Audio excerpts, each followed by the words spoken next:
Hello' বন্ধুসকল, আজি আহক পানীগাঁও হস্পিটেলটো দেখাইছোঁ। আপোনালোকে চাই লওক। কাম পানীগাঁও হস্পিটেলৰ কাম শেষ হৈ গ'ল আৰু 2-3 মাহ পিছত চালু হৈ যাব বাৰু। চালু হোৱাৰ পিছত আপোনালোকক দেখাম বাৰু। এতিয়া আপোনালোকে দীঘলটো চাই লওক, কিমান দীঘল হস্পিটেল, বহুত ডাঙৰ আছে। ভিতৰত কাম কৰি শেষ হৈ গ'ল, বাহিৰতো শেষ হৈ গ'ল। তাহক আজি আমাৰ লেবাৰকেইটা দেখাই আছোঁ কোনে কোনে কাম কৰে। তাহক চাই ল'ব।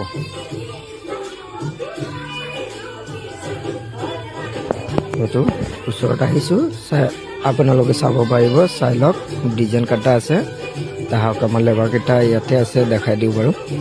এইটো এটা আৰু আগফালে আছে, গৈ আছোঁ বাৰু, আপোনালোকে চাই লওক।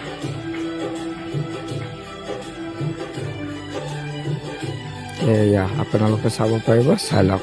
এইকেইটা কাম কৰে, ময়ো কাম কৰোঁ। এইফালে আছে 3টা।